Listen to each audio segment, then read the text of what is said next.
நரகாசுரன். இந்த நரகாசுரன்றது நாம் வாழ்ந்த இந்த பூமியவே நரகமா மாற்றியவன். எடுத்துக்காட்டுக்கு ராமாயணம். இந்த ஆரியம் எழுதி வச்ச ராமாயணத்துல என்ன இருக்கு? ராவணன் ஒரு அரக்கன், ராமாயண போர்ல தோற்றவன், பெண்ணாசையால சீதையை தூக்கிட்டு வந்திருக்காரு அப்படின்னு தான் போட்டிருந்தது. இதேதான் இந்த திராவிடன் நம்பிட்டு ராவணன் தமிழன், ராமாயண போர்ல தோற்ற ராவணன் ஒரு அரக்கன் அப்படின்னு சொல்லிட்டு சுத்திட்டு இருந்துச்சு. ஆனா உண்மையிலேயே இந்த ராமாயணத்தை டீகோட் பண்ணதுக்கு அப்புறம் தான் உண்மையான வரலாறு நம்மளால மீட்டெடுக்க முடிஞ்சது. ராவணன் ஒரு தமிழ் சித்தன், தமிழர்களை ஆண்டவன், தமிழக நிலப்பரப்பு தான் சீதை, போரில் வென்றவனும் ராவணன் தான். இதை நம்மளால கண்டுபிடிக்க முடிஞ்சது. அப்பனா இதுல இருந்து என்ன தெரியுது?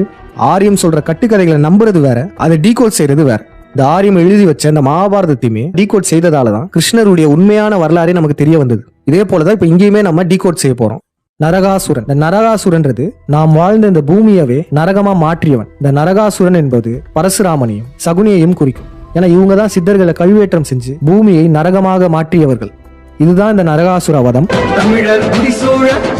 நரகாசுரன். இந்த